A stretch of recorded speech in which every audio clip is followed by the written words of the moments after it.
Brought to you by V-Guard, co-powered by Sensodyne and Vimal. ಬಾಯಲ್ಲಿ ಹೇಳಿ ಕೇಸರಿ. Associate sponsor Ultratech Cement. Co-sponsored by Saptagiri NPS University. Congress ಸರ್ ಗ್ಯಾರಂಟಿಗಳ ಮೇಲೆ ಚುನಾವಣೆನ ಎದುರಿಸಿದ್ರು. ಆಗ ಗ್ಯಾರಂಟಿಗಳ ಕೈ ಹಿಡಿದಿಲ್ಲ ಸರ್. ನೋಡಿ, ಯಾವುದೋ ಒಂದು ಅಸ್ತ್ರ ಇಟ್ಕೊಂಡು ನಾವು ಚುನಾವಣೆಗೆ ಹೋಗ್ತೀವಿ. ಈಗ ಅದು ಕೈ ಹಿಡಿದಿಲ್ಲ ಅಂತಕ್ಕಂಥ ಮನವರಿಕೆ ಆಗಿದೆ. ನಮ್ಮ ವಿರೋಧಿಗಳು ಕೂಡ ಆ ಮಾತನ್ನು ಹೇಳಿದ್ದಾರೆ, ಗ್ಯಾರಂಟಿಗಳಿಂದ ಏನು ಪ್ರಯೋಜನ ಆಗಿಲ್ಲ ಇವರಿಗೆ ಅಂತೇಳಿ. ಈಗ ಅದನ್ನು ಪರಾಮರ್ಶೆ ಮಾಡ್ತಕ್ಕಂಥದ್ದು, ಚುನಾವಣೆ ಅಂದಮೇಲೆ ಪಟ್ಟು ಹಾಕ್ತಕ್ಕಂಥದ್ದು, ಒಂದು ಪಟ್ಟಲ್ಲಿ ಸರಿ ಹೋಗಲ್ಲ ಇನ್ನೊಂದು ಪಟ್ಟು ಹಾಕಬೇಕು ಅಂತಕ್ಕಂಥ ತೀರ್ಮಾನ ಮಾಡಬೇಕಾಗಿರ್ತಕ್ಕಂಥದ್ದು ನಮ್ಮ ಮುಖಂಡರುಗಳು. ಬಹುಶಃ ಅದನ್ನ ನಮ್ಮ ಶಾಸಕಾಂಗ ಪಕ್ಷ ಸಭೆ ಕರೆದಂಥ ಸಂದರ್ಭದಲ್ಲಿ ಇವೆಲ್ಲ ಚರ್ಚೆಗೆ ಬರ್ತವೆ. ನೀವು ಹೇಳಿದ್ರಿ ಸರ್, ಅದ್ರ ಬಗ್ಗೆ ಚಿಂತನೆ ಮಾಡಬೇಕಾಗುತ್ತೆ. ಲೋಕಸಭಾ ಚುನಾವಣೆಯಲ್ಲಿ ಕೈ ಹಿಡಿಯಿಲ್ಲ ಅಂತಂದರೆ ಗ್ಯಾರಂಟಿ ಯೋಜನೆಗಳ ಬಗ್ಗೆ ಅಂತ ಆ ವಿಚಾರವಾಗಿ ಸಿಎಂ ಹತ್ರ ಮಾತಾಡ್ತೀನಿ ಅಂತ ಕೂಡ ಹೇಳಿದ್ರಿ. ಈಗಲೂ ಅದೇ ಅಭಿಪ್ರಾಯದಲ್ಲಿ ನಾವಿದ್ದೀವಿ. ಯಾಕಂದರೆ ಜನ ನಿಮ್ಮ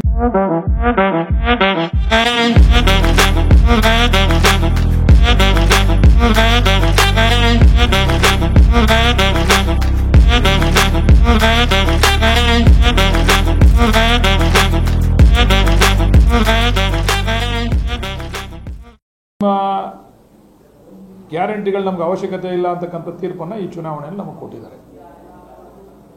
ಅದು ಮುಂದುವರಿಸಬೇಕಾ ಬೇಡವಾ ಅಂತಕ್ಕಂಥದ್ದನ್ನು ಹೇಳಲಷ್ಟು ದೊಡ್ಡವನು ನಾನಲ್ಲ. ಅದಕ್ಕೆ ತೀರ್ಮಾನ ಮಾಡಲಿಕ್ಕೆ ದೊಡ್ಡ ದೊಡ್ಡ ನಾಯಕರುಗಳಿದ್ದಾರೆ, ಮುಖ್ಯಮಂತ್ರಿ, ಉಪಮುಖ್ಯಮಂತ್ರಿ, ಮಂತ್ರಿಮಂಡಲ ಎಲ್ಲ ಇದೆ. ಅವರೆಲ್ಲ ಚರ್ಚೆ ಮಾಡಿ ಪರಾಮರ್ಶೆ ಮಾಡಿ ಆಮೇಲೆ ತೀರ್ಮಾನ ತೆಗೆದುಕೊಳ್ತಾರೆ. ಈಗ ನಾವು ಕೂಡ ಪಟ್ಟನ್ನು ಬದಲಾಯಿಸಬೇಕಲ್ಲ. ಆ ಪಟ್ಟಲ್ಲಿ ಹೋಗೋಕ್ಕಾಗಲ್ಲ. ಈ ಪಟ್ಟು ಸರಿ ಇಲ್ಲ ಕಂಡ್ರೆ ನಿಮ್ಮ ಚುನಾವಣೆಯಲ್ಲಿ ನಿಮ್ಗೆ ಸೋಲಿಸಿದೆ ಈ ಪಟ್ಟು ಅಂದಾಗ ನಾನು ಅದೇ ಪಟ್ಟು ಹಾಕ್ತೀನಿ ಅಂತ ಹೋಗೋಕ್ಕಾಗಲ್ಲ. ಬೇರೆ ಪಟ್ಟನ್ನು ಉಪಯೋಗಿಸ್ಬೇಕಲ್ಲ. ಅದು ನಮ್ಮ ಅಭಿಪ್ರಾಯ, ನಾನು ಹೇಳ್ಬೋದು. ಬಟ್ ತೀರ್ಮಾನ ಅವ್ರದ್ದು. ನುರಿತ ರಾಜಕಾರಣಿಗಳಿದ್ದಾರೆ, ಅನೇಕ ರಾಜಕೀಯ ಅನುಭವ ಇರತಕ್ಕಂಥ ಮುಖಂಡರುಗಳಿದ್ದಾರೆ ನಮ್ಮ ಪಕ್ಷದಲ್ಲಿ. ಅವರೆಲ್ಲ ಕೂತು ಚರ್ಚೆ ಮಾಡಿ ತೀರ್ಮಾನ ಮಾಡ್ತಾರೆ.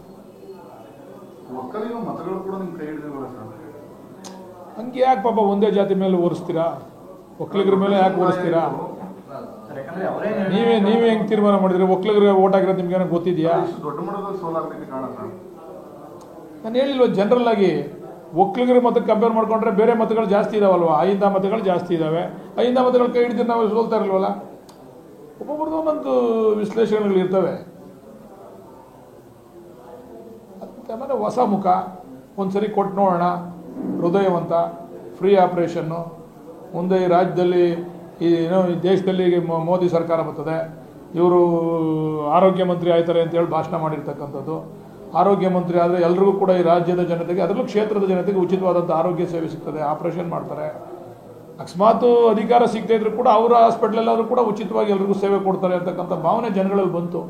ಇಷ್ಟೊಂದು 85,000 ಫ್ರೀ ಆಪರೇಷನ್ ಮಾಡಿರೋರು ನಾಳೆ ನಮ್ಮ ಆರೋಗ್ಯನೂ ಚೆನ್ನಾಗಿ ನೋಡ್ಕೋಬೋದು ಈ ನಮ್ಮ ಕಾನ್ಸ್ಟಿಟ್ಯೂನ್ಸಿನಲ್ಲಿ ಅಂತಕ್ಕಂಥ ಭಾವನೆ ಬಂದಿದ್ದರಿಂದ ಜನ ವಾಲಂಟ್ರಿ ಓಟ್ ಹಾಕ್ಬಿಟ್ರು. ಪ್ರತಿಯೊಬ್ಬ ವ್ಯಕ್ತಿಗೂ ಕೂಡ ಆರೋಗ್ಯನೂ ಕೂಡ ಭಾಳ ಮುಖ್ಯ ಅಲ್ವ ಇತ್ತೀಚಿನ ದಿವಸಗಳಲ್ಲಿ. ಅದನ್ನ ಇಟ್ಕೊಂಡು ಓಟ್ ಹಾಕಿದ್ದಾರೆ ಅಂತಕ್ಕಂಥದ್ದು ನನ್ನ ಅಭಿಪ್ರಾಯ.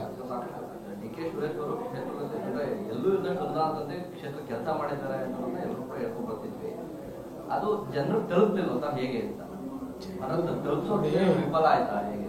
ನಮ್ಮ ಸ್ನೇಹಿತ ನೆನ್ನೆ ಒಂದು ಮಾತು ಹೇಳ್ದ ನನಗೆ. ಇವತ್ತಿನ ಜನಗಳ ಮನಸ್ಥಿತಿ ಯಾವ ರೀತಿ ಇದೆ ಅಂತ ಅಂದರೆ, ನೀನು ಡಿ.ಕೆ. ಸುರೇಶ್ ಅವರು ತಲೆ ಮೇಲೆ ಹೊತ್ಕೊಂಡು ಅಭಿವೃದ್ಧಿ ಮಾಡಕ್ಕೆ ಹೋಗ್ತೀರಾ? ಅದನ್ನು ಬಿಡಬೇಕು.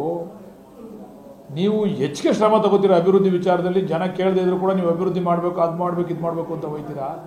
ಆದರೆ ಇವತ್ತಿನ ಚುನಾವಣೆಗಳು ಯಾವ ರೀತಿ ನಡೀತವೆ ಅಂತಂದರೆ, ಯಾರೋ ಭಾಳ ಬುದ್ಧಿವಂತಿಕೆಯಿಂದ ಭಾವನಾತ್ಮಕವಾಗಿ ಮಾತಾಡಿ ಮೀಡಿಯಾ ಮತ್ತು ಸೋಷಿಯಲ್ ಮೀಡಿಯಾದಲ್ಲಿ ಜನಗಳಿಗೆ ತಲುಪ್ತಾರಲ್ಲ, ಅದು ಭಾಳ ಬೇಗ ಅಭಿವೃದ್ಧಿಗಿಂತ ಜಾಸ್ತಿ ಜನಗಳಿಗೆ ತಲುಪ್ತದೆ.